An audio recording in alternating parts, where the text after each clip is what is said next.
कृष्णा हरे कृष्णा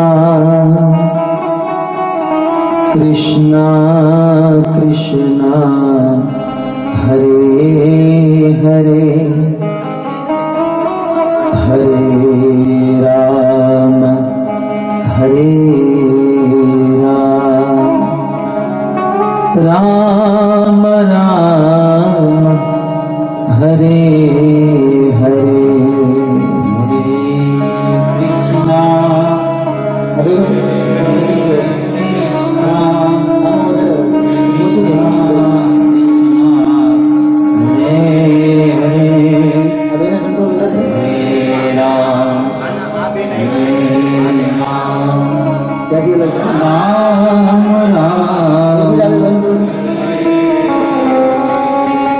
हरे कृष्णा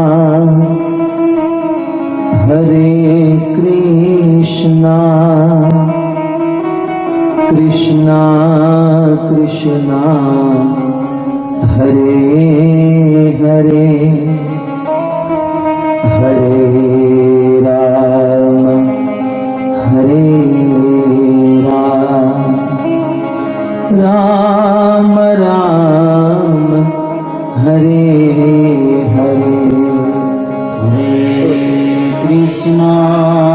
हरे कृष्णा कृष्णा कृष्णा हरे हरे हरे राम राम राम हरे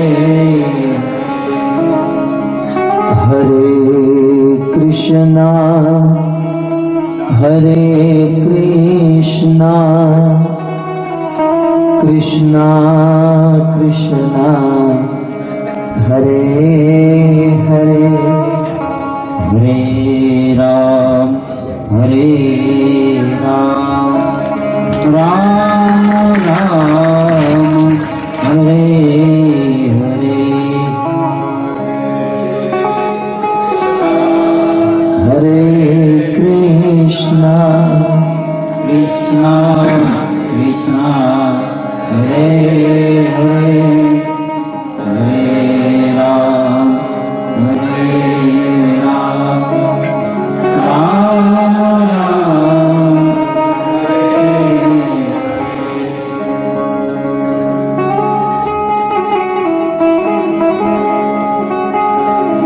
राधे मेरी स्वामिनी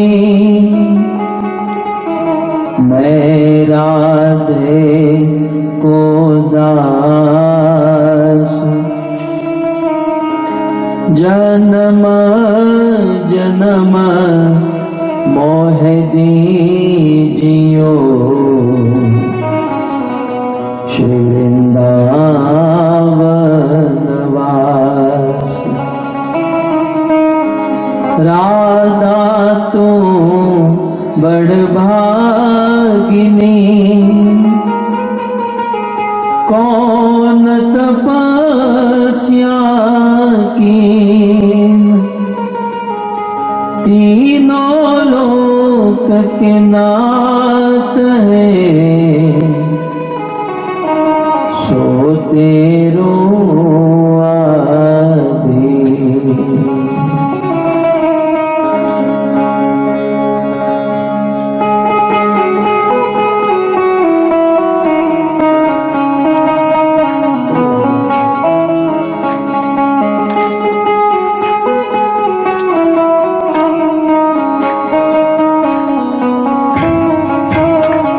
जय राधा माधव कुंज बिहारी जय राधा माधव कुंज बिहारी जय राधा माधव कुंज बिहारी जय राधा माधव कुंज बिहारी जय राधा माधव कुंज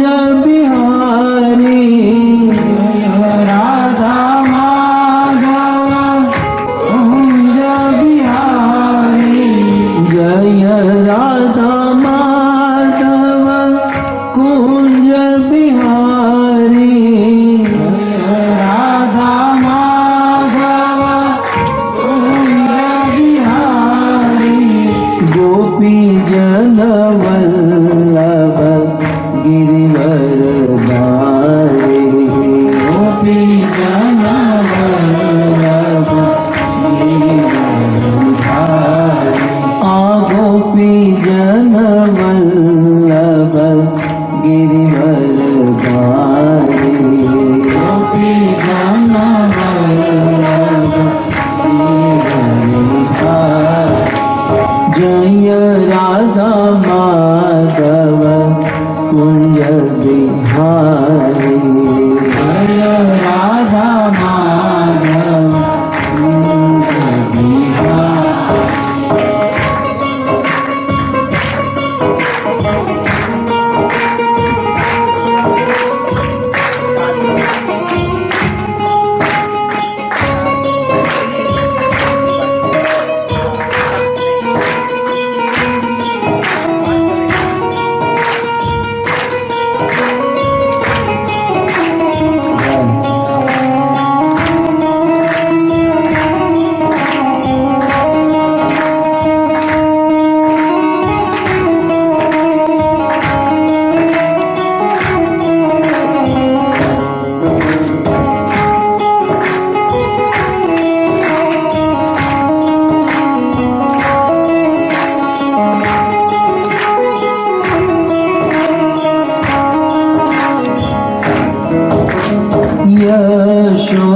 यशोदानंदन ब्रज जन रंजन यशोदानंदन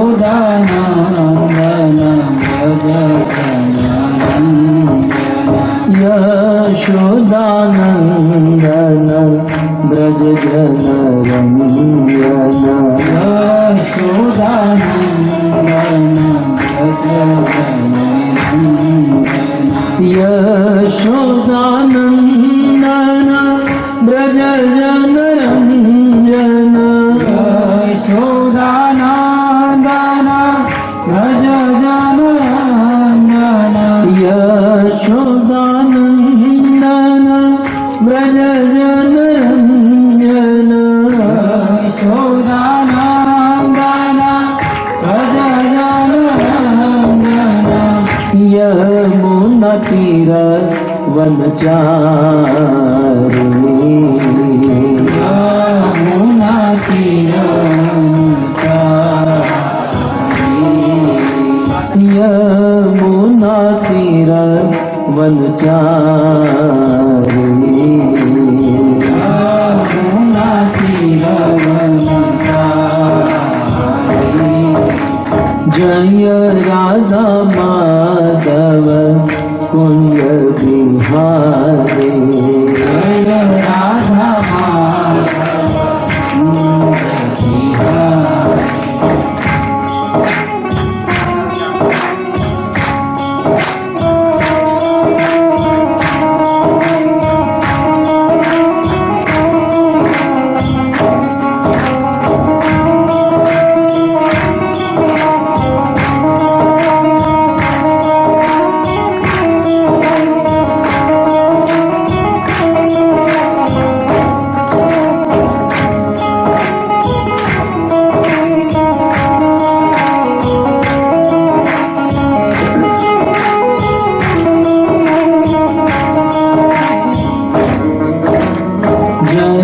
राधा माधव कुंज बिहारी जय राधा माधव कुंज बिहारी जय राधा माधव कुंज बिहारी जय राधा माधव कुंज बिहारी भज गोविंद गोविंद गोपाला गोविंद गोविंद गोपाला भज गोविंद गोविंद गोपाला गोविंद गोविंद गोपाला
गोपाला गोविंद गोविंद गोपाला जय जय नंद यशोदा दुलार गिरिवरधारी गोपाल जय जय नंद यशोदा गाइए भाव से गिरिवरधारी गोपाल गोपाल गोपाल गोपाल गोपाल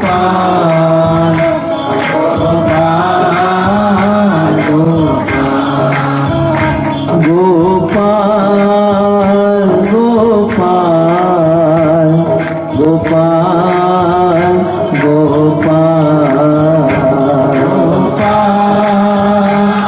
गोपाल प्रेम से गाइए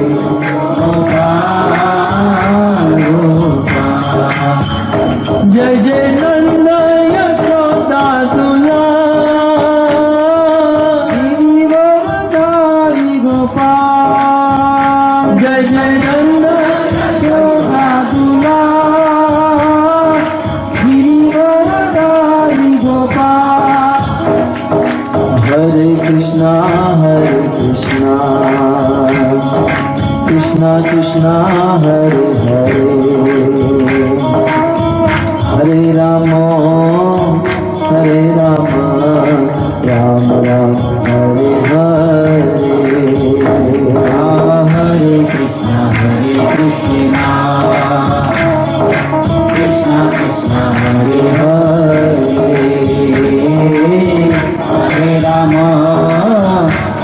राम राम हरे हरे बोलो हरे कृष्णा कृष्णा कृष्णा हरे हरे हरे राम राम राम हरे हरे हरे कृष्णा आओ से कृष्णा कृष्णा हरे हरे हरे राम राम राम हरे हरे हरे कृष्णा कृष्णा कृष्णा हरे हरे हरे राम राम राम हरे हरे हरे कृष्णा आओ से कृष्णा कृष्णा हरे हरे हरे राम हरे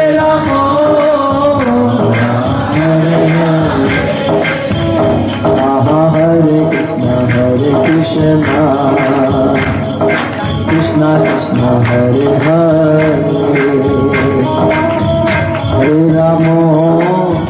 हरे राम राम राम हरे हरे हरे कृष्णा कृष्णा कृष्णा हरे हरे हरे राम राम हरे हरे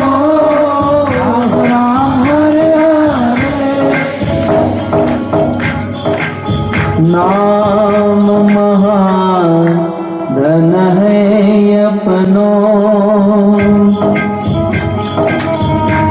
नहीं दूसरी संपत्ति और कमाने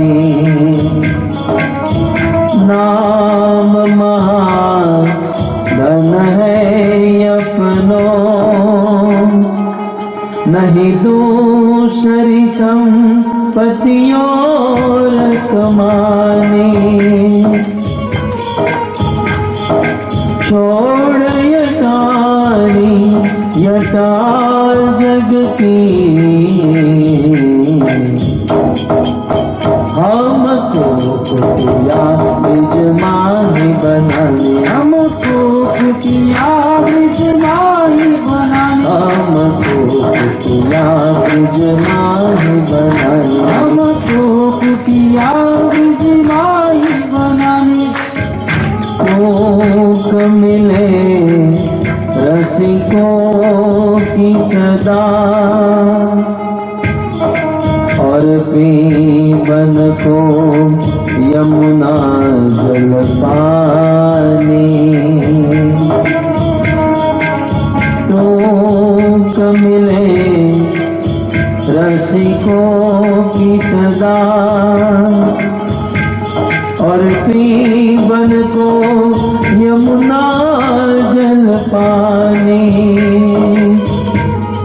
हमें औरन की परवाह नहीं, अपनी ठकुरानी चिराग करानी, अपनी ठकुरानी चिराग करानी, अपनी ठकुरानी चिराग करानी, अपनी ठकुरानी चिराग करानी, अपनी ठकुरानी चिराग करानी। अपनी ठकुरानी चिराग करानी। राधा श्याम सुंदर, राधा श्याम सुंदर, राधा श्याम सुंदर राधे। राधा श्याम सुंदरी राधा श्याम, राधा श्याम सुंदर राधे। जगन्नाथ जगन्नाथ बलदेव जय सुभद्रा।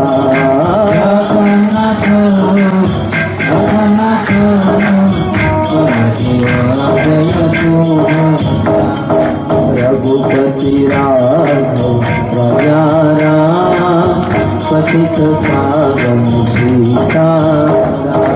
रघुपति राघव राजा राम, पतित पावन सीताराम। राजा राम राजा राम, पतित पावन सीताराम। राजा राम राजा राम, पतित पावन सीताराम। बोलो रघुपति राघव राजा राम, पतित पावन सीताराम। रघुपति राघव राजा राम, पतित पावन सीताराम। गौरनिताय जय गौरनिताय, गौरनिताय जय गौरनिताय। गौरनिताय जय जय श्री गौरनिताय। गौरनिताय जय गौरनिताय। प्रभुपद प्रभुपद प्रभुपद शिल प्रभुपद। प्रभुपद प्रभुपद प्रभुपद शिल प्रभुपद। जय जय प्रभुपाद प्रभुपाद प्रभुपाद प्रभुपाद। जय जय प्रभुपाद जय श्री प्रभुपाद। प्रभुपाद प्रभुपाद। निताय गौर हरि बोल हरि बोल हरि बोल हरि बोल हरि बोल हरि बोल हरि बोल। युग धर्म हरि नाम संकीर्तन की जय। श्री रुक्मणी कृष्ण भगवान की ग्रंथराज श्रीमद् भागवतम महापुराण की। श्री प्रभुपाद की हिताय गौर प्रेमानंद। हरि हरि बोल। नमो विष्णुपादाय कृष्ण प्रेष्ठाय भूतले। बोलिए सब श्रीमते भक्ति वेदांत स्वामिनिति नामिने। नमस्ते सरस्वते देवे गौरवाणी प्रचारिणे। निर्विशेषः शून्यवाद पाश्चात्य भारत देशता जय श्री कृष्ण चैतन्य प्रभु नित्यानंद श्री अद्वैत गदाधर श्रीवासादि श्री गौर भक्तवृंद। हरे कृष्णा कृष्णा कृष्णा हरे हरे हरे राम राम हरे हरे। हरे कृष्णा कृष्णा कृष्णा हरे हरे हरे राम राम राम हरे कृष्णा कृष्णा कृष्णा हरे हरे हरे राम राम राम हरे हरे हरे कृष्णा कृष्णा कृष्णा हरे हरे हरे राम बाजू मत राम राम हरे हरे हरे कृष्णा कृष्णा कृष्णा हरे राम राम राम हरे हरे हरे कृष्णा। ठीक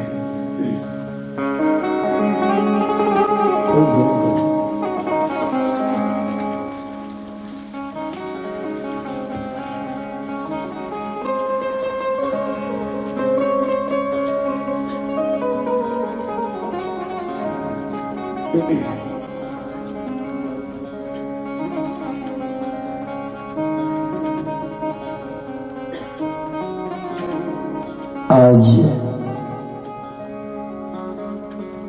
ज्येष्ठ मास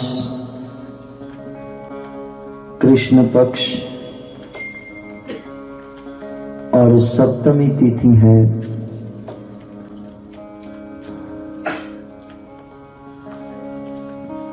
परम सौभाग्य है आज से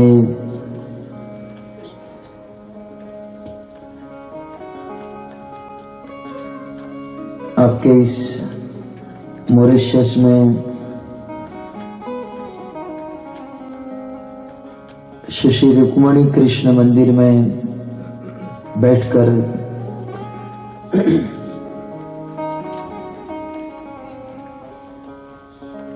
श्रीमद् भागवत कथा श्रवण करने का सुंदर अवसर प्राप्त हुआ है। थोड़ा कम कर दो।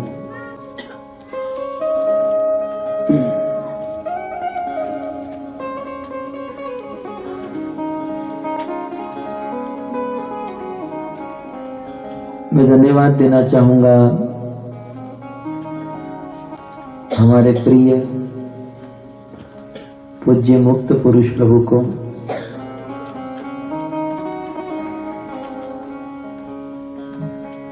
ऐसे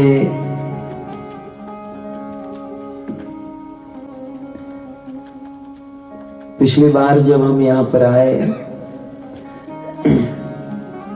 तो उन्होंने कहा था आप अगले साल जरूर आइएगा, परंतु इनके मन में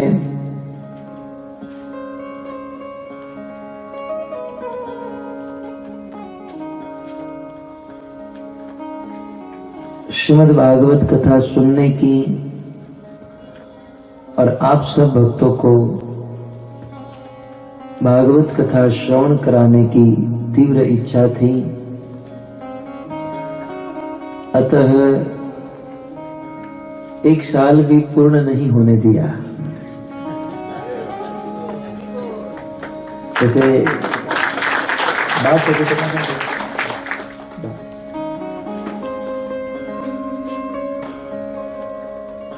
वैसे वादा तो एक साल के बाद आने का था, परंतु उनका प्रेम, मुक्त पुरुष प्रभु का भाव हमें पुनः यहाँ पर खींच लाया। और इस बार हमारे मुंबई के भक्तों की भी इच्छा हुई कि आप हर बार जाते हो तो हम भी आपके साथ आएंगे। मुंबई से 50 भक्त आए हैं, उनका भी हम स्वागत करते हैं।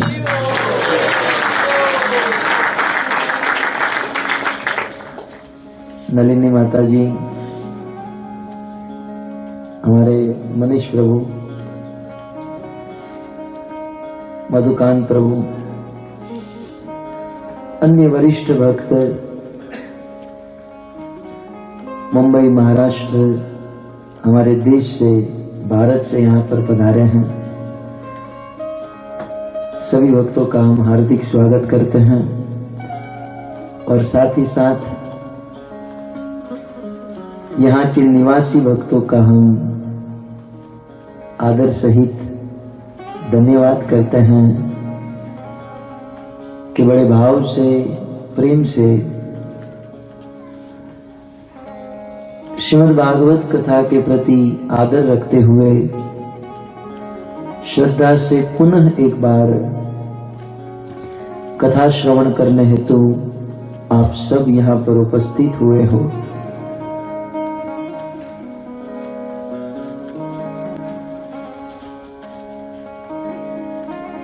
वैसे जब यहाँ पर आ रहे थे तो मन में विचार हो रहा था कि इस बार कौन सी कथा कही जाए। श्रीमद् भागवत तो असीम है, अपरिसीम है। जैसे समंदर का कोई और छोर नहीं है, समंदर का कोई अंत नहीं है, वैसे भागवत का भी कोई अंत नहीं है। परंतु पूरे समुद्र में जो गुण होता है वही गुण समुद्र की एक बूंद में भी होता है। आप पूरे समुद्र को लेबोरेटरी में टेस्ट करा दो और उससे जो रिपोर्ट मिलेंगे वही रिपोर्ट समुद्र की एक बूंद को टेस्ट कराने से मिलेंगे। समुद्र में, पूरे विशाल महासागर में जो गुण है वही गुण समुद्र की एक बूंद में भी है। ठीक उसी प्रकार श्रीमद् भागवत समुद्र के समान विशाल ग्रंथ है और पूरे श्रीमद् भागवत की जितनी महिमा है उतनी ही महिमा भागवत के प्रत्येक स्कंद, प्रत्येक अध्याय, प्रत्येक प्रसंग और प्रत्येक श्लोक की है। इसलिए चाहे हम संपूर्ण भागवत सुने या भागवत का कोई एक श्लोक भी यदि ध्यान से सुने तो भागवत का एक श्लोक सुनने का फल पूरे भागवत के समान बन जाता है। क्योंकि आचार्यों ने कहा है कि भागवत के प्रत्येक श्लोक भागवत है, भागवत के प्रत्येक शब्द भागवत है। वैसे हमारे देश में परंपरा है कि 7 दिन में पूरा भागवत श्रवण कराया जाए और श्रोताओं की जिज्ञासा के अनुसार कभी कभी, वैसे मुश्किल है, नामुमकिन है, परंतु भागवत के विषयों को मात्र स्पर्श करके संपूर्ण भागवत से अवगत हुआ जा सकता है। परंतु भागवत के अनेकों विषयों को स्पर्श करने से बहुत बहुत अच्छा है कि भागवत के किसी एक विषय की गहराई में जाए, भागवत के किसी एक विषय की गहराई में जाकर हम उसे समझें। यहां तो पता नहीं भारत में 20 फुट का कोई खड्डा करे पानी नहीं निकलता है और दूसरी थोड़ा दूर जाकर और फिर 20 फुट का खड्डा करे फिर भी पानी न निकले, तीसरा खड्डा 20 फुट का, चौथा, पांचवा, छठे, 10 खड्डे 20 फुट के करे, पानी न निकले,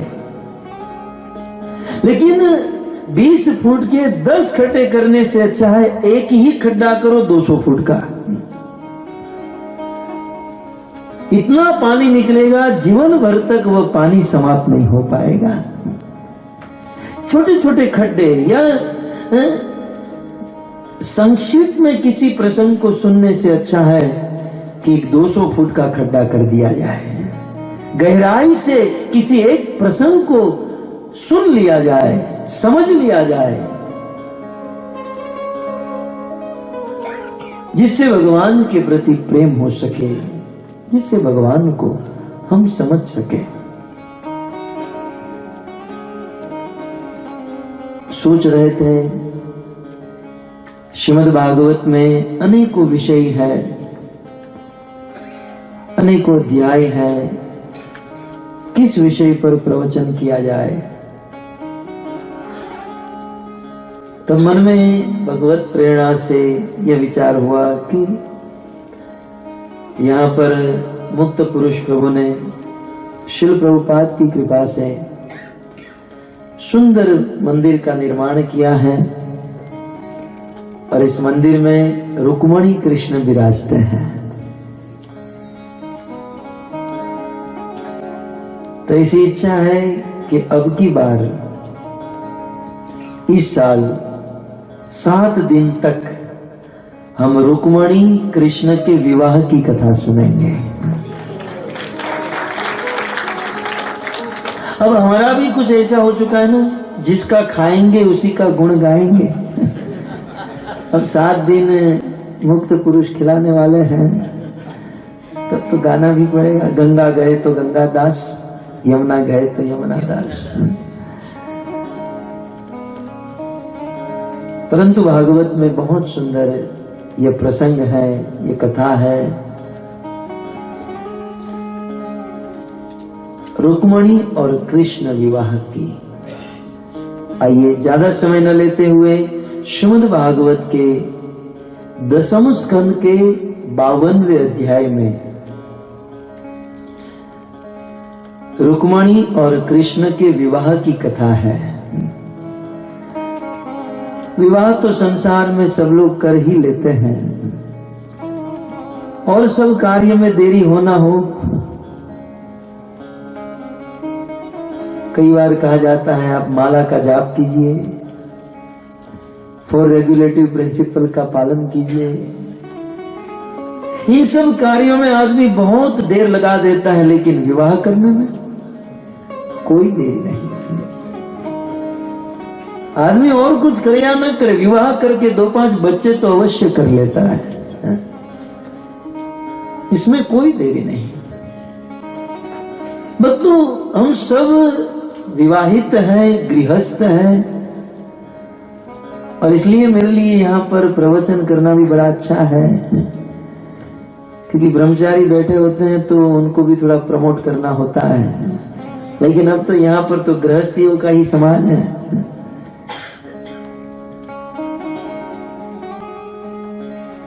इस सभा में सैकड़ों लोग बैठे हैं। यदि आपके पास पर्सनली माइक लाकर ले जाकर कर पूछा जाए कि आपने विवाह क्यों किया, मतलब यहां से यदि आपको प्रश्न पूछा जाए विवाह क्यों किया, 5 मिनट तो आदमी सिर खुजाएगा। फिर अपने आप को पूछेगा यार मैंने विवाह क्यों किया था। बताइए, ये एक बहुत तात्विक और सात्विक विषय है। भक्तों, इस संसार में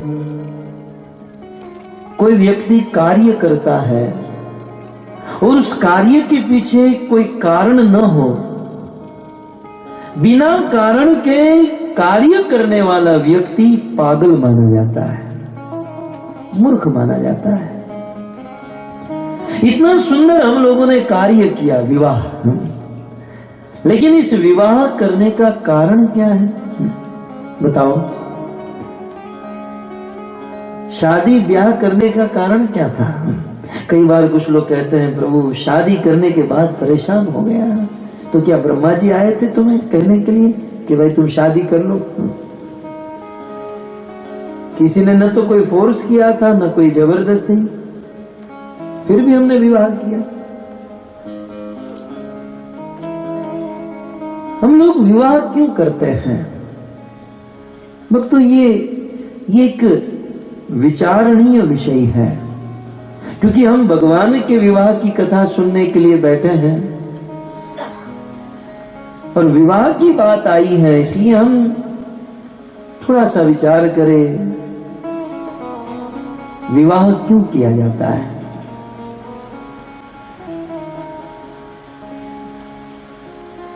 विवाह करने के पीछे कारण क्या है? कई बार कुछ लोग कारण बताते हैं, हमारे पिताजी ने किया तो हमने भी कर लिया। और आश्चर्य की बात तो यह है कि पिताजी विवाह करके कितने परेशान हैं ये तो उनका हृदय जानता है। दिलो दिमाग से पूर्ण रूप से जानते हैं कि मैं स्वतंत्र था, शादी करके ही फंसा था। पूरा अनुभव है कि विवाह करके मैं फंसा हुआ हूं, मैं दुखी हूं, परेशान हूं, मेरी स्वतंत्रता भी चली गई। लेकिन फिर भी वह बाप अपने बेटे को यही शिक्षा देता है, बेटा विवाह कर लो। जानता है कि खुद इसी चीज से परेशान हुआ है, लेकिन फिर कैसी परंपरा है।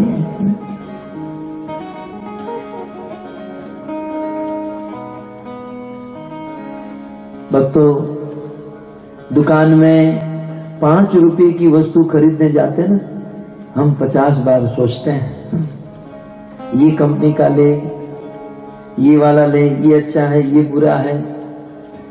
5 रुपए की वस्तु खरीदने के लिए 50 बार सोचते हैं, लेकिन शादी करने के लिए एक बार भी नहीं सोचते हैं। बस शादी करनी है, क्यों करनी है? इसका अर्थ मेरा यह नहीं है कि शादी नहीं करनी चाहिए, विवाह नहीं करना चाहिए। करो, खूब करो, लेकिन उसके पीछे कोई कारण तो होना चाहिए। विवाह के पीछे कारण क्या है? शास्त्र के अनुसार यदि मैं आपको कहूं,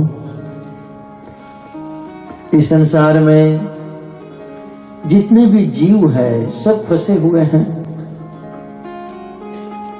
कृष्णेर बहिर्मुख भोग वांछा करे। जब यह जीवात्मा भगवान से विमुख होता है और स्वयं भोग भोगने की इच्छा करता है, तब इस माया जनित त्रिगुणात्मक भौतिक जगत में फंस जाता है।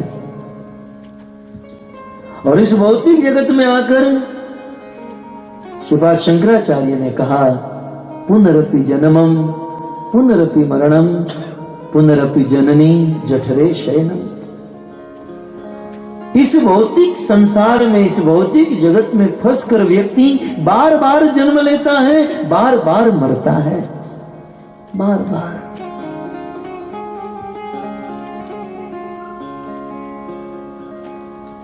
इस संसार में हमारा जन्म हुआ, इसके पहले हमारे अनेकों जन्म हो चुके हैं, और न जाने मरने के बाद हमें कितने जन्म लेने होंगे। और वह तो जन्म लेना और शरीर छोड़ना, मरना, ये बहुत बड़ा दुख है, बहुत बड़ा कष्ट है। और इसे बार बार 84 लाख की तो योनियां है। जलजा 9 लक्षाणी।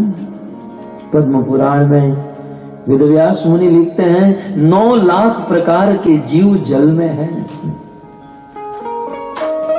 कल हम लोग देखने जाने वाले हैं, जो मुंबई से आए हैं। 9 लाख जीव, 9 लाख टाइप के जीव, एक एक टाइप में करोड़ों जीव हो सकते हैं। जलजा 9 लक्षाणी, 9 लाख प्रकार के जीव जल में रहते हैं। इसका अर्थ है हमारे 9 लाख जन्म पानी में हो चुके हैं।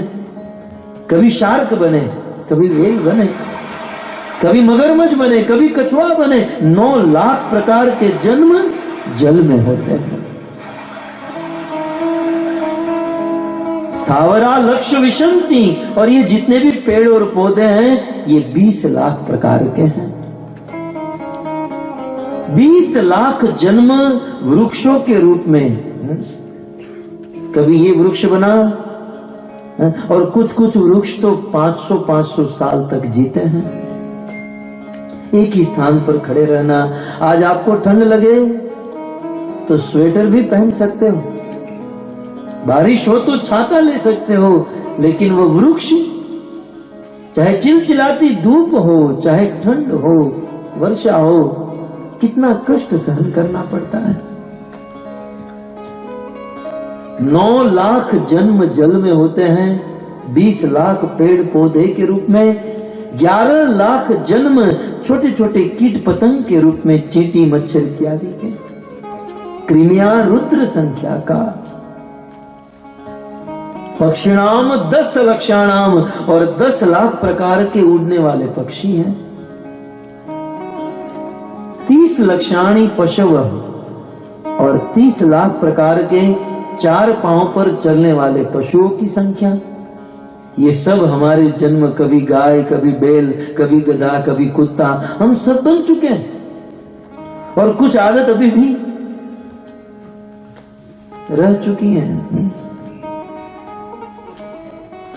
84 लाख की योनियों के चक्कर काटते काटते चैतन्य महाप्रभु दशाश्वमेध घाट पर रूप गोस्वामी को उपदेश देते हुए कहते हैं कि हे रूप, एहित ब्रह्मांड भरी अनंत जीवगण 84 लक्षत जीव कर ये भ्रमण। 84 लाख की योनियों में जीव भ्रमण करते हैं, और खचाखच ये ब्रह्मांड जीवों से भरा हुआ है। और 84 लाख की योनियों में भ्रमण करते करते करते ईश्वर की कृपा होती है। भगवान देखते हैं कि यह जीव कितना परेशान है। 84 लाख की योनियों में फंसा हुआ जीव कितना दुखी है। ईश्वर को हृदय में करुणा होती है, और उनकी करुणा से भगवान 84 लाख की योनियों से मुक्त होने के लिए मनुष्य शरीर प्रदान करते हैं। चैतन्य महाप्रभु यह बात रूप गोस्वामी को कहते हैं, और रामायण के अंत में यही बात भगवान रामचंद्र अवधवासियों को कहते हैं। आकर चारी लक्ष्य 84 जोनि भ्रमत जीवय विनाशी तब हुक नर करुणा कर देहि तब हुक नर करुणा कर देहि। करुणा के सागर को संसार के जीवों के ऊपर करुणा होती है, और उस करुणा के कारण 84 लाख की योनियों में भटकने वाले जीव को मनुष्य शरीर प्रदान करते हैं। किस लिए? ये मनुष्य शरीर भगवान इसलिए प्रदान करते हैं ताकि इस मनुष्य शरीर को प्राप्त करके ये जीव भजन करे, भक्ति करे, और भक्ति करके ये 84 के चक्र से मुक्त होकर भगवान के धाम को प्राप्त कर ले। कुल मिलाकर ये मनुष्य जीवन मिला है 84 के चक्र से मुक्त होने के लिए, जन्म मृत्यु के दुखों से मुक्त होने के लिए, अल्टीमेटली ये मनुष्य जीवन भजन करने के लिए मिला है, भक्ति करने के लिए मिला है। लेकिन संसार के जीवों का दुर्भाग्य है कि जिस चीज के लिए, भजन भक्ति के लिए जो मनुष्य जीवन मिला है, भक्ति को छोड़कर बाकी सब कुछ कर रहा है।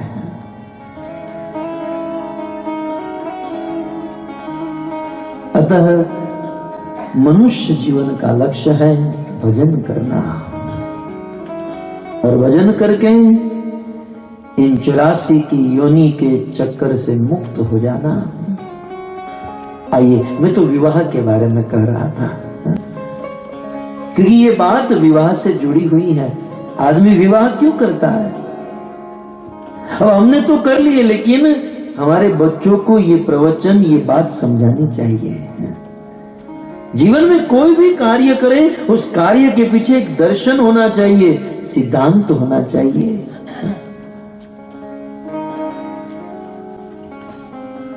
तो मनुष्य जीवन का लक्ष्य है भजन करना और इस भौतिक संसार को छोड़कर भगवान का धाम वैकुंठ को प्राप्त कर लेना। मुक्त पुरुष को आप दिखाई नहीं देते हो, थोड़े यहां बैठो या यहां बैठो, ये स्पीकर बीच में आ रहा है, पावर तो ये आप ही से आ रहा है ना, इसलिए थोड़ा हरे कृष्णा कृष्णा कृष्णा हरे हरे राम राम राम हरे हरे।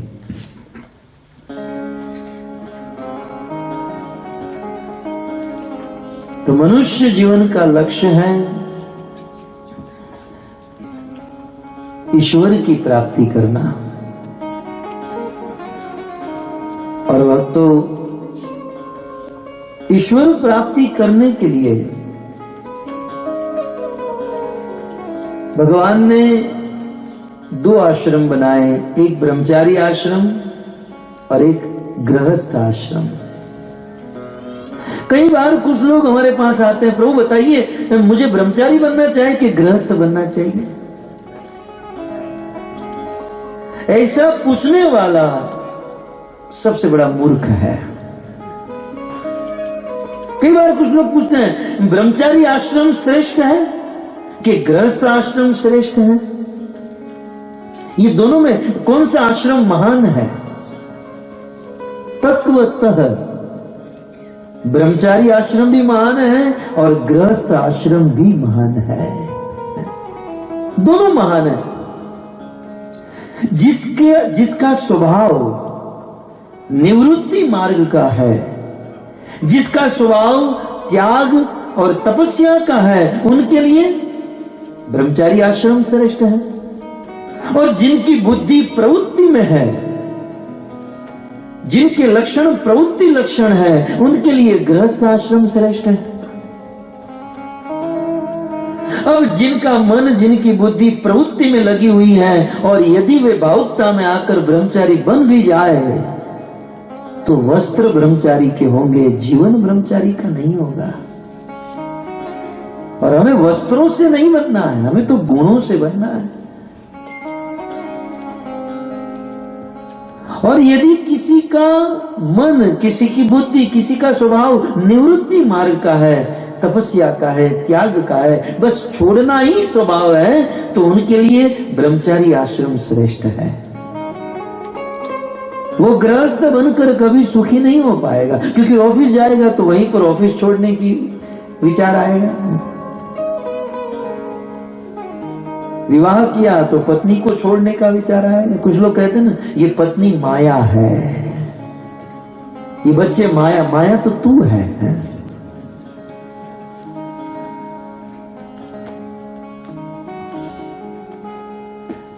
तो ब्रह्मचारी आश्रम ईश्वर प्राप्ति करने के लिए दोनों आश्रम अपनी अपनी जगह पर श्रेष्ठ है। अब बात यह है कि हमारा स्वभाव क्या है। हमारा स्वभाव जो है निवृत्ति मार्ग का है तो हमारे लिए ब्रह्मचारी आश्रम श्रेष्ठ है, और स्वभाव प्रवृत्ति मार्ग का है तो गृहस्थ आश्रम श्रेष्ठ है।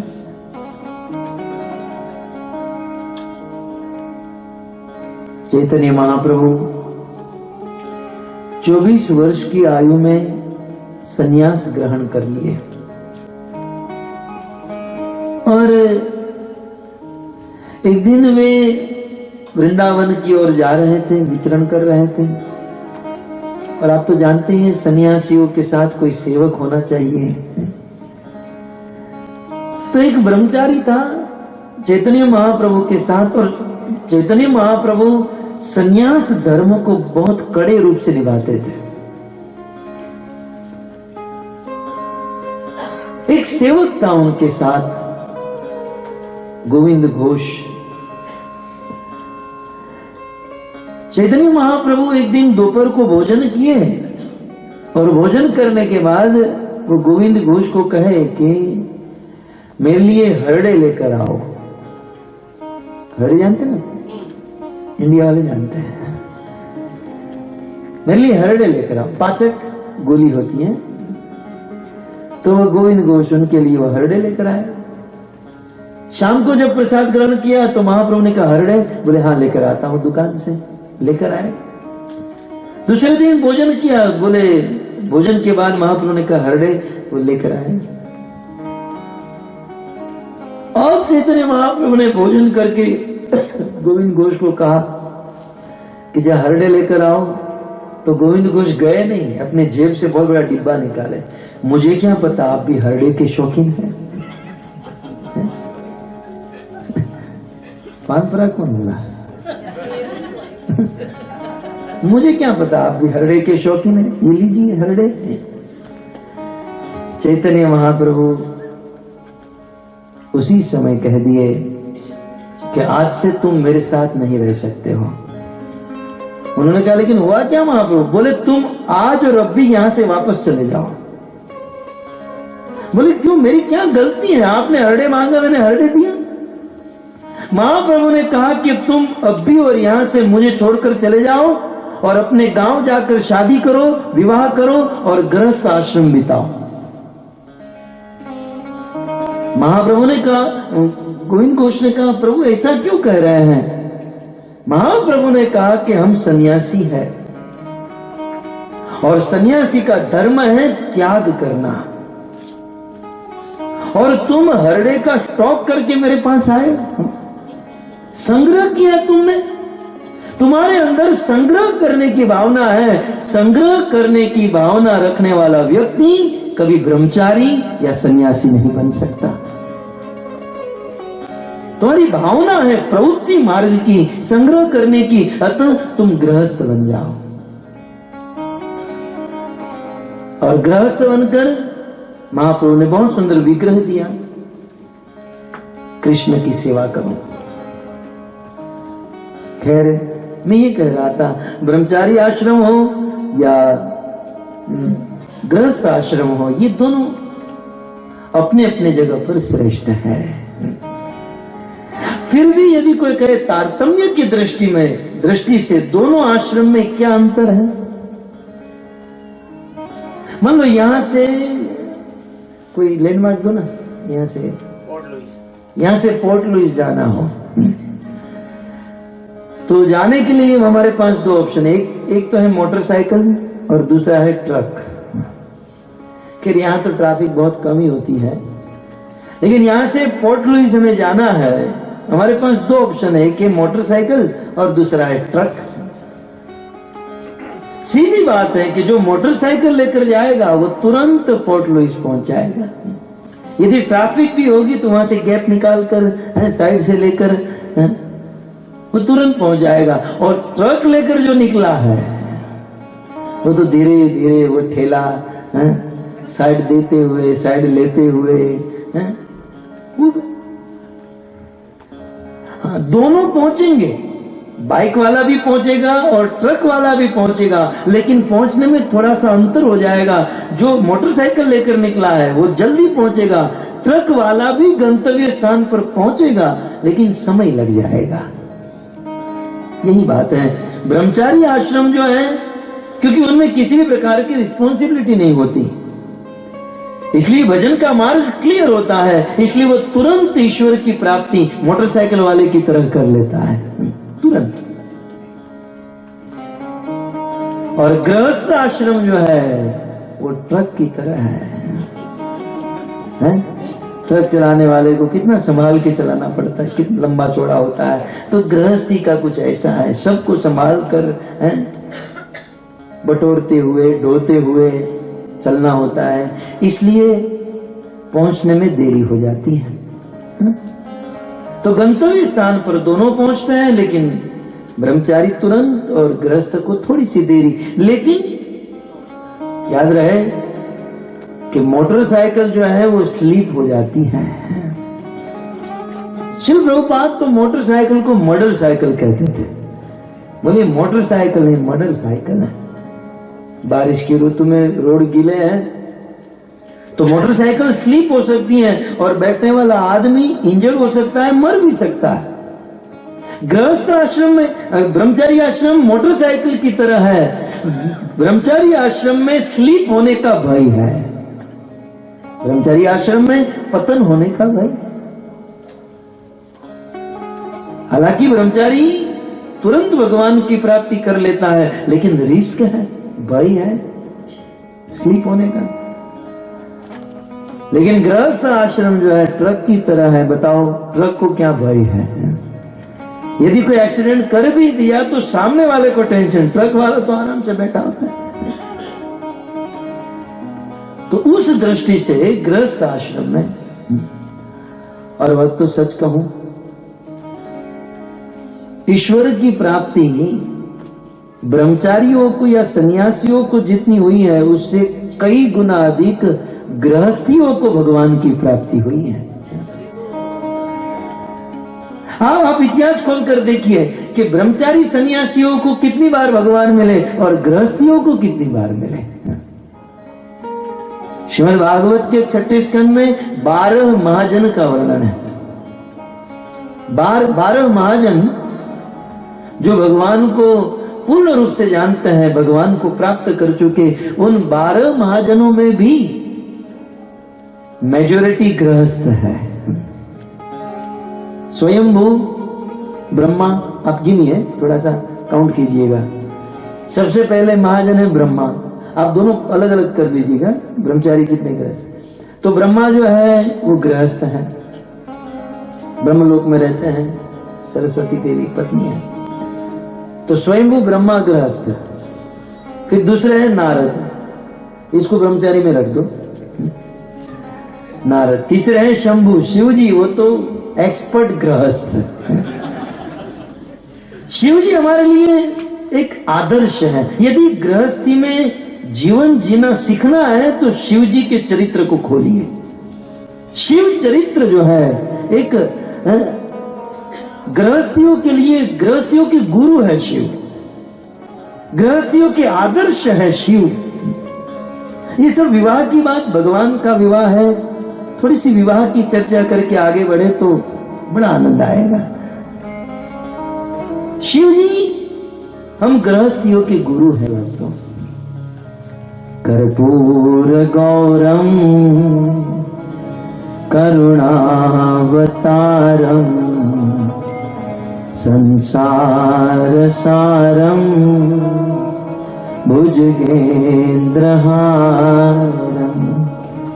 सदा वसंतम हृदयारविंदे भवं भवानी सहितं नमामि। शिव जी गृहस्थ है, और कैसे? एक्सपर्ट गृहस्थ है। आजकल के गृहस्थ अपने शरीर पर पाउडर लगाते हैं, शिव जी श्मशान की भस्म लगाते हैं।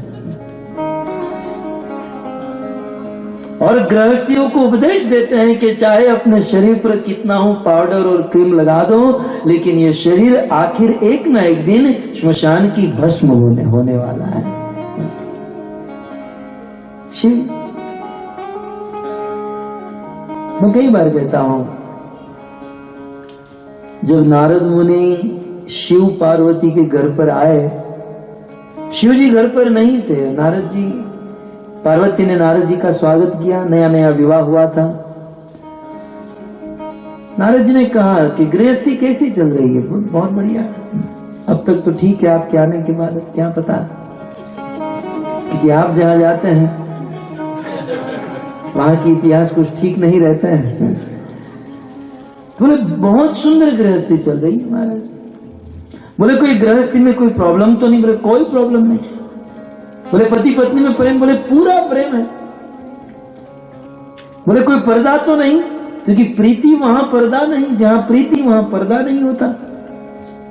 बोले नहीं, मैं मेरी सारी बात मेरे पति को बता देती हूँ और मेरे पति अपनी सारी बात मुझे बता देते हैं। नारद जी ने कहा अच्छा तो बताओ, तुम्हारे पति अपने गले में मुंड माला क्यों धारण करते हैं? बताओ, ये जो तुम्हारे पति शिव जी अपने गले में जो खोपड़ियां धारण करते हैं, ये किसकी खोपड़ी है? पार्वती ने कहा मैंने कभी उनको पूछा नहीं, और मैंने पूछा नहीं, उन्होंने भी कभी मुझे नहीं बताया। आने दो ऑफिस से घर पर, खबर लेती हूँ। ऑफिस से मतलब कैलाश से। नारद जी नारायण नारायण करके चले गए। अच्छी भली गृहस्थी में आग लगाकर वो तो निकल गए। शिव जी शाम को घर पर आए, जैसे आज का गृहस्थ ऑफिस से, दुकानों से, अपने काम से घर पर जाता है। शिव जी घर पर आए तो समझ गए कि आज देवी जी का मूड ठीक नहीं है, क्योंकि रोज तो पानी का पूछती थी, भोजन का, आज तो कुछ नहीं पूछ रही है। शिव जी समझ गए, कहा देवी घर पर कोई आया था? बोले हाँ, नारद आए थे। तब तो समझ गया, बताओ क्या प्रॉब्लम है? बोले प्रॉब्लम क्या नहीं है, हमारी शादी हुई, इतने महीने बीत गए और आप अपने गले में ये मुंड माला धारण करके घूमते हो। आज तक आपने मुझे नहीं बताया कि किसकी खोपड़ी लेकर घूमते हो। कौन है, कौन ये लोग है, किसकी खोपड़ियां धारण की हैं? शिव जी तो एक आदर्श गृहस्थ है। बहुत सुंदर कहा, देवी संसार में भगवान से भी ज्यादा मैं किसी से प्रेम करता हूं तो वो तुमसे करता हूं। और ये जो मुंड है, ये उन्हीं की निशानी है। देवी, जब जब तुम्हारी मृत्यु हो जाती है, तब मैं तुम्हारी खोपड़ी को अपने गले में धारण कर लेता हूं। ये मेरे प्रेम की निशानी है। शिवजी ने कहा कि मैं भगवान से भी अधिक प्रेम करता हूं, लेकिन बिल्कुल गलत, बिल्कुल गलत। लेकिन शिवजी ने गृहस्थियों को सिखाया कि अपने घर में कम से कम दिन में 12 बार अपनी पत्नी को कहना चाहिए कि really I love you. Shivji गृहस्थियों के एक आदर्श गुरु है। मैं तुमसे बहुत प्रेम करता हूं। 2-3 शायरी भी सीख लेनी चाहिए। और शिवजी ने कहा कि विश्वास नहीं तो देखो मेरे गले में। हमें भी शिव जी की तरह गले में एक लॉकेट बना लेना चाहिए, उसमें पत्नी का एक फोटो डाल देना चाहिए। जब थोड़ा मूड बिगड़ जाए तो ऐसा खोल के रख देना चाहिए।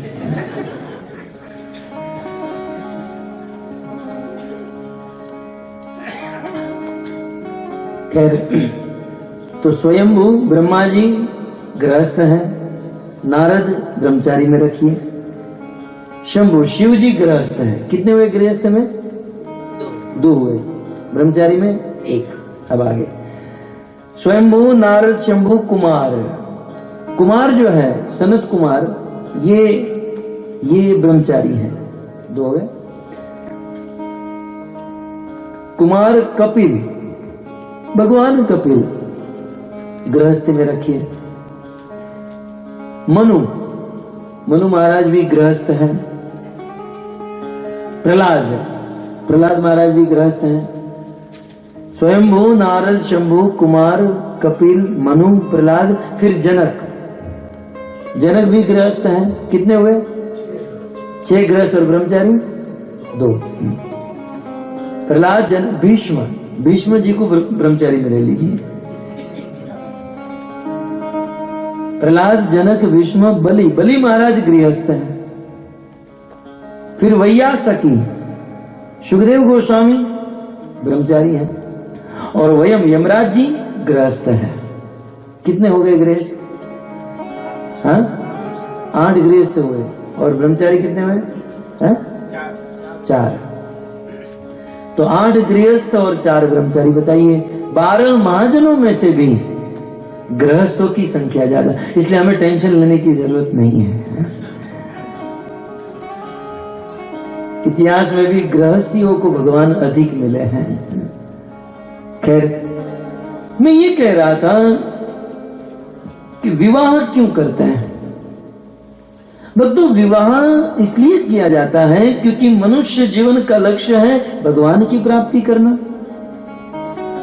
और भगवान की प्राप्ति करने के लिए कुछ लोगों की इंद्रियां कंट्रोल में है, ब्रह्मचारी सन्यासी बन गए, और कुछ लोगों की इंद्रियां वश में कंट्रोल में नहीं है। तो वेदों की आज्ञा है कि आप अग्नि को साक्षी रख के, अपने समाज को साक्षी रख के किसी एक पत्नी को स्वीकार करो और विवाह करके धीरे धीरे धीरे अपनी इंद्रियों को निवृत्ति मार्ग की ओर लेकर जाओ, अपनी इंद्रियों को वश में करो।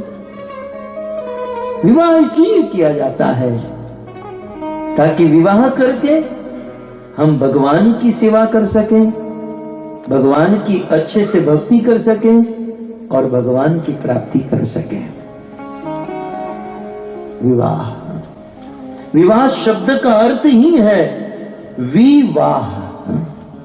वी का अर्थ है विष्णु और वाह माने ढोना, उठाना। तम कृष्ण वाह, भागवत में यह श्लोक आया है। वी माने विष्णु, वाह माने उठाना। ये एक ऐसी सेरेमनी है, एक ऐसा योग है, ये ऐसा संस्कार है विवाह, जिसमें एक स्त्री और एक पुरुष, पति और पत्नी दोनों अग्नि को साक्षी रख के विष्णु की सेवा करने की जिम्मेदारी उठाते हैं। विवाह का अर्थ है विष्णु की, भगवान की सेवा करने की जिम्मेदारी। और जिनकी विवाह में, जिनकी गृहस्थी में भगवान की सेवा हो रही हो, उनकी गृहस्थी धन्य है, सुखमय है, मंगलमय है। परंतु जिनकी गृहस्थी में विष्णु की सेवा, विष्णु सेवा की जिम्मेदारी नहीं है, उनके जीवन में प्रॉब्लम है। देख ही रहे हैं संसार में, विवाह के पहले आदमी सिंह की तरह गर्जना करता है, विवाह के बाद चूहा बन जाता है। विवाह के पहले गली से निकलता है तो लोग चर्चा करते हैं फलाना आदमी आया है। शादी के बाद, शादी के पहले कुली नंबर, हीरो नंबर 1, शादी के बाद कुली नंबर 1। विवाह, परंतु विवाह का वास्तविक अर्थ है विष्णु की वाह माने जिम्मेदारी उठाना, सेवा की जिम्मेदारी। विवाह तो भक्तों, विवाह किया जाता है ईश्वर प्राप्ति करने के लिए, क्योंकि हम लोग अपूर्ण है, ये जीव अपूर्ण है। ये जीव सुख भोगने के लिए अपूर्ण है, दुख भोगने में अपूर्ण है, वैराग्य में अपूर्ण है, भक्ति करने में अपूर्ण है। ये अपूर्ण जीव किसी एक का सहारा ले ले, एक पुरुष किसी स्त्री का सहारा ले या स्त्री किसी पुरुष का सहारा ले, तो दोनों अपूर्ण जब मिल जाते हैं तो पूर्ण बन जाते हैं और फिर पूर्ण पुरुष भगवान को प्राप्त कर सकते हैं। इसलिए यह विवाह का परिणय, यह विवाह मनाया जाता है। चलो, यह सोचकर आपने विवाह किया है, बहुत अच्छी बात है, और यह सोचकर नहीं किया तो अभी भी समय है, अब सोच लीजिए। विवाह इसलिए होता है ताकि, कई बार तो कुछ लोग ऐसा सोचते हैं बस विवाह हो गया, लाइसेंस मिल गया, लेकिन गाड़ी चलाने का लाइसेंस मिल भी जाए फिर भी लाल सिग्नल पर तो खड़ा ही रहना पड़ेगा। ऐसा नहीं, विवाह करने का अर्थ यह नहीं कि बस आप रात दिन भोग तो रात दिन पाप करते रहो, नहीं। विवाह करने से वेदों की अनुमति तो मिली, लेकिन उसमें भी रिस्ट्रिक्शन है, उसमें भी नियम है। विवाह का अर्थ यह नहीं है कि भोगमय जीवन बिताना। विवाह का अर्थ यह कि धीरे धीरे धीरे करके भोगों को कम करते जाना, कंट्रोल करते जाना, तपस्या को बढ़ाते जाना। जैसे महाराज दशरथ, महाराज मनु अपने चरित्र, अपने आचरण से सिखाते हैं। तो विवाह, उनकी गृहस्थी धन्य है जिनमें भगवान विष्णु की सेवा हो रही हो। चाणक्य पंडित कहते हैं कि जिस गृहस्थी में विष्णु की सेवा हो रही हो, पत्नी वश में हो, बच्चे वश में हो,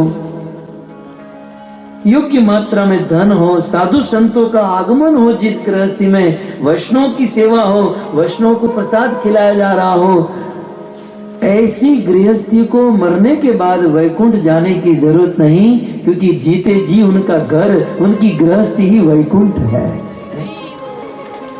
उनका जीवन ही वैकुंठ है। और जिसकी पत्नी कंट्रोल में नहीं है, जिसकी स्वयं इंद्रिया कंट्रोल में नहीं, जिनके घर पे ठाकुर जी की सेवा नहीं, जिनके घर पर साधु संतों का आगमन नहीं, जिनके घर पर वैष्णव की सेवा नहीं, उनको नरक में जाने की जरूरत नहीं है, क्योंकि उनके लिए ये जीवन ही नरक है। विवाह एक बहुत सुंदर पवित्र बंधन है। इस बंधन में भगवत प्राप्ति करने का उद्देश्य होना चाहिए। उनकी गृहस्थी धन्य है। इतिहास तो यहां तक कहते हैं कि जिस गृहस्थी में पत्नी भी भक्ति करे, पति भी भक्ति करे, तो जहां पति और पत्नी दोनों भगवान की भक्ति करते हैं, तो उनके पुत्र के रूप में या तो भगवान प्रकट होते हैं या भगवान के शुद्ध भक्त प्रकट होते हैं। क्योंकि गृहस्थी का फल तो आखिर संतान है ना। आप गृहस्थ बन जाओ, करोड़ों रुपये कमाओ, करोड़ों की इमारत में रहो, लेकिन बच्चे यदि बिगड़ गए तो जीवन का क्या लाभ? गृहस्थी का सार संतान है। आपने करोड़ों कमाए और आप संसार छोड़कर चले गए, और वो बच्चे आपके धन को यदि गलत समय गलत स्थान पर इस्तेमाल किए, हो सकता है आप पुण्य के फल स्वरूप स्वर्ग में गए, लेकिन आप जो छोड़कर गए हो उसका गलत इस्तेमाल करेंगे आपके संतान, स्वर्ग में गए हुए माता पिता को नरक में भेज देंगे। भगवत गीता प्रथम अध्याय अर्जुन की यही चिंता थी कि कृष्ण अधर्म अभिभवात् कृष्ण प्रदुष्यन्ति कुलस्त्रिय स्त्रीषु दुष्टासु वाष्णेय जायते वर्ण संकर संकरो नरकायेव कुल ज्ञान कुलस्य च पतन्ति पितरो येषा लुप्त पिंडोदक क्रिया। वर्ण संकर प्रजा अपने पितरों को नरक में भेज देगी। इसलिए भक्तों, विवाह के अर्थ को समझे, विवाह के बाद गृहस्थ आश्रम को समझे, और गृहस्थी में अपने अपने कर्तव्यों को समझे। आने वाले दिनों में इसका विस्तार करेंगे। विवाह की बात आई तो मैंने आपको कुछ प्रैक्टिकल बातें, कुछ सात्विक तात्विक चर्चा आपके बीच में की। आइए आज श्री गणेश कर देते हैं। सुखदेव गोस्वामी श्रीमद् भागवत के 10वें स्कंद में 52वें अध्याय में ऐसी ही कुछ विवाह की चर्चा कर रहे हैं। जैसे उन्होंने इस अध्याय के पहले कृष्ण की बाल्य लीला, यौवन लीला, पौगन लीला, बहुत सुंदर सुंदर कथाएं सुनाई। माखन चोरी लीला, माटी खाने की लीला, तेरे लाला ने माटी खाई, यशोदा सुन मां, अद्भुत खेल सखन संग खेलो, छोटो सो माटी को डेलो, यानी गटक गटक गटकाई, यशोदा सुन मां। बहुत सुंदर भगवान कृष्ण की बाल्य लीला है। हमने ऐसा सोचा है कि यहाँ तो विवाह की कथा करेंगे, लेकिन दोपहर के समय, सुबह के समय मुंबई से जो भक्त आए हैं, हम जहाँ जाएंगे साइट सीन के लिए, वहां भी प्रवचन करेंगे और वहां कृष्ण की बाल्य लीला के ऊपर प्रवचन करेंगे। सुंदर सुंदर मधुर लीलाएं हैं, और आप सबको भी निमंत्रित हैं, आप सब भी आ सकते हैं। अनाउंसमेंट में बता दीजिएगा। खैर, तो अनेकों प्रकार की लीला सुनाते सुनाते अब सुखदेव गोस्वामी महाराज परीक्षित को कुछ विवाह की लीला सुनाते हैं। और विवाह की लीला सुनाते हुए सबसे पहले बलराम जी के विवाह के बारे में बताते हैं। और बात भी सही है, पहले बड़े भाई का विवाह होता है फिर छोटे भाई का। यदि सुखदेव जी कृष्ण के विवाह की चर्चा करे और बलराम की ना करे तो ये भी ठीक नहीं है।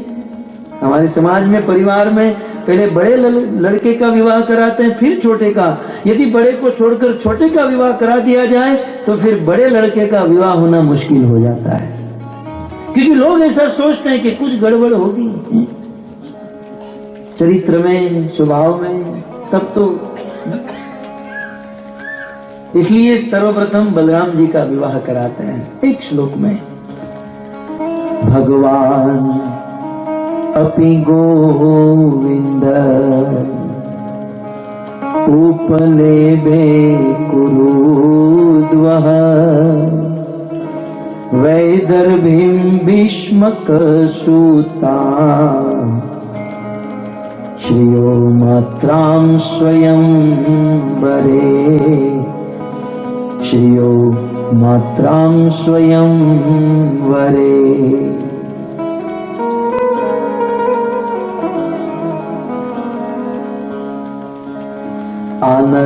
अनर्ताधिपति श्रीमान रैवतो रैवतीं सुतां ब्रह्मणा चोदितः प्रादान् बलायेति पुरोदितम्। सुखदेव गोस्वामी कहते हैं आनर्तान अधिपति श्रीमान, अनर्त देश के अधिपति, अनर्त देश के एक बहुत महान और विख्यात राजा हुए। सुखदेव जी कहते हैं रेवतो रेवतीम पति, और उस राजा का नाम था रेवत। अनर्त देश के राजा हुए जिनका नाम था रेवत, और सुताम उस राजा रेवत की एक सूता, एक कन्या थी जिनका नाम था रेवती। रेवतो रेवतीं सुता, राजा अनर्त देश के राजा रेवत की कन्या थी रेवती। दिखने में बहुत सुंदर थी, संसार में कोई उनकी बराबरी न कर सके, इतना सुंदर रूप था। राजा रेवत, जब देवी रेवती 16 साल की हुई, राजा रेवत के मन में ये इच्छा हुई कि अब इनका विवाह हो जाए, परंतु राजा रेवत की कन्या रेवती की बराबरी कर सके ऐसा कोई वर इस पृथ्वी पर नहीं मिला। तब सुखदेव गोस्वामी कहते हैं ब्रह्मणा चोदितः प्रादान्, जब इस पृथ्वी पर कोई वर नहीं मिला तो राजा रेवत अपनी कन्या रेवती को लेकर ब्रह्मलोक में गए। ब्रह्मणा च उदित, ब्रह्मा जी के पास जानने के लिए गए कि हे विधाता, आपने मेरी बेटी के लिए कौन सा वर चुना है। और आगे चलकर विधाता ने बताया, लेकिन सिद्धांत की बात मैं आपको बता दूं, इस संसार में हम हमारे जीवन में जितने भी मित्र बनाते हैं ये हमारी स्वयं अपनी स्वतंत्रता से बनाते हैं। कोई दुकान में मिल गया, कोई मॉल में मिल गया, कोई रास्ते में मिल गया, मंदिर में मिल गया, ये जितने भी मित्र हम बनाते हैं ये हमारी अपनी स्वतंत्रता से। लेकिन जीवन में एक मित्र होता है जो हम हमारी स्वतंत्रता से नहीं, ईश्वर की प्रेरणा से प्राप्त करते हैं। एक मित्र ऐसा है जो हम हमारी बुद्धि, हमारी स्वतंत्रता से नहीं, वो ऊपर से ही भगवान बनाकर भेजते हैं, और वह मित्र है पत्नी। पत्नी के लिए पति, पति और पत्नी एक ऐसे मित्र हैं जिसकी जोड़ी यहां पर नहीं होती, वो वहां से बनकर आती है। इसलिए सुखदेव गोस्वामी ने कहा ब्रह्मणा चोदितः प्रादा। ये बात राजा रेवत जानते थे, इसलिए अपनी बेटी रेवती को लेकर ब्रह्मा जी के पास गए। आज के मानव समाज के लिए बहुत सुंदर शिक्षा। आजकल के जवान बच्चे, अब आजकल तो लव मैरिज की फैशन चली है। कितनी सुंदर हमारे देश की परंपरा हुआ करती थी। माता पिता अपने बच्चों का विवाह तय करते थे और बच्चों को विश्वास होता था कि हमारे माता पिता हमारा विवाह जहां कहीं भी कराएंगे हमारे लिए सबसे उत्तम होगा। और 100 वर्ष तक गृहस्थी चलती थी, कभी झगड़े नहीं होते थे, कभी कोई प्रॉब्लम नहीं होती थी। और आज के लड़के और लड़कियां अपनी बुद्धि से, अपनी स्वतंत्रता से किसी पात्र को चुनते हैं और फिर जीवन में कलह, क्लेश और झगड़े के अलावा कुछ नहीं। भक्तों, हमारे वैदिक इतिहास में, हमारे वैदिक ग्रंथों में, हमारे शास्त्रों में डिवोर्स नाम का कोई शब्द ही नहीं है। तलाक नाम का शब्द हमारे हिंदू धर्म ग्रंथ में है ही नहीं। ये तो तब से शुरू हुए जब से लव मैरिज शुरू हो गए। कितनी सुंदर प्रथा हुआ करती थी, अग्नि की साक्षी, समाज की साक्षी, लाखों लोगों का आशीर्वाद लेकर लड़के और लड़की गृहस्थ आश्रम में प्रवेश करते थे। कभी जीवन में दुख नहीं आता था। और आज तो ये नौबत ही नहीं, क्योंकि सीधे कोर्ट में चले जाते हैं और घर पर लौटते हैं, बस आशीर्वाद दे दीजिए, हमने शादी कर ली, लव मैरिज।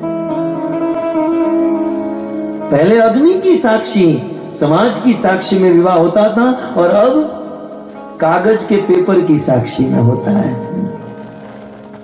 और वो विवाह कागज की तरह ही पतले होते हैं, जब चाहे तब फट जाए।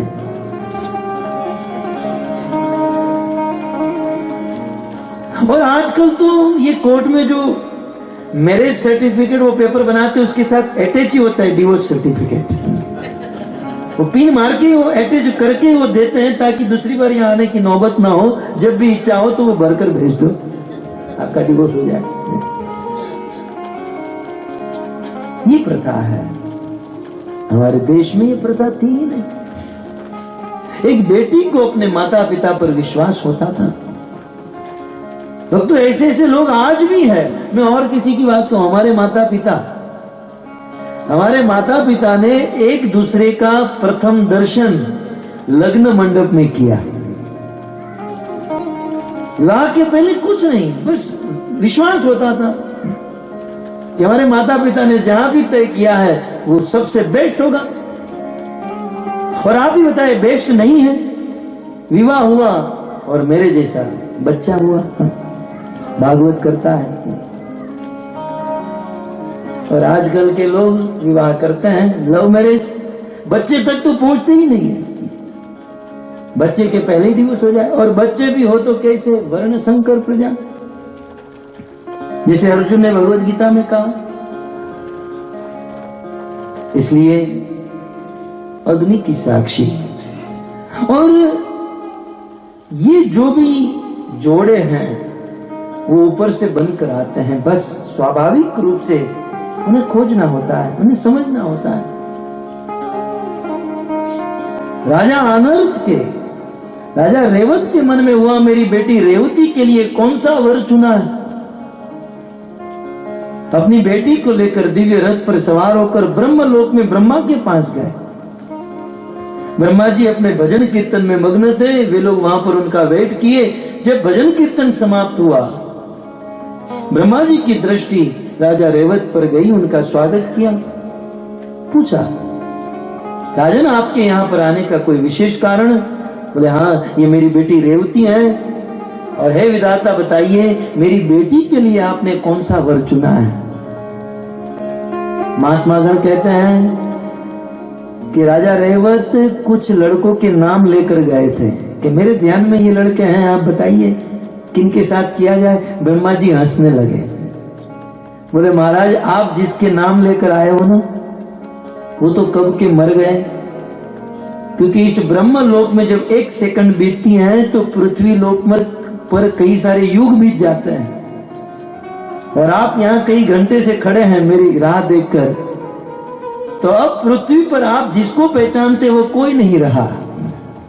महाराज युग बदल गया, सतयुग चला गया, द्वापर आ गया, द्वापर का अंत, वो भी द्वापर का एंड होने लगा। राजा रेवत को पसीना छूटने लगा और कहने लगे ब्रह्मा जी तो बताइए अब विवाह किससे किया जाए। सुखदेव गोस्वामी कहते हैं ब्रह्मणा चोदित प्रादा, ब्रह्मा जी ने कहा बलायेति पुरोदितम, बलायेति पुरोदितम। ब्रह्मा जी ने कहा कि आपकी बेटी रेवती के लिए वर्तमान में एक ही पुरुष योग्य है और वो है बल। बल माने बलराम। बलराम जी जो है वो आपकी बेटी के लिए युक्त है। कहां मिलेंगे? बोले द्वारिका में मिलेंगे। राजा रेवत अपनी बेटी रेवती को लेकर सीधे द्वारिका में ही लैंड हुए। बलराम जी के साथ विवाह कराया, सुंदर बलराम जी और रेवती का विवाह हुआ। लेकिन बलराम जी थे द्वापर युग के, रेवती थी सतयुग की। और आप लोग जानते हैं युग के अनुसार लोगों की उम्र भी लंबी होती है, भोजन भी, शरीर भी लंबा, है ना, युग के अनुसार। जैसे कलयुग में 100 साल की आयु है, द्वापर युग में 1000 वर्ष की, सतयुग में 10,000 वर्ष की आयु, तो त्रेता युग में 10,000 वर्ष की आयु, सतयुग में 1,00,000 वर्ष की आयु है। एक एक जीरो बढ़ते जाता है। तो मान लो कलयुग में यदि 6 फुट की हाइट लिखी है तो द्वापर में कितनी होगी, और द्वापर में जितनी होगी तो फिर त्रेता में कितनी होगी, और त्रेता के बाद सतयुग में कितनी होगी। तो रेवती सतयुग की कन्या है और बलराम जी द्वापर युग के हैं। बलराम जी का कद जो था रेवती से आधा था। दूसरे शब्दों में बलराम जी से डबल कद था रेवती जी का।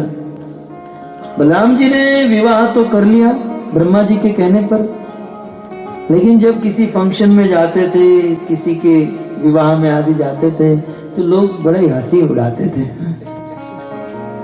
लड़की भी खोजी तो ऐसी, बात भी करनी हो तो ऐसे देखकर करना पड़ेगा, तुम क्या लोगी।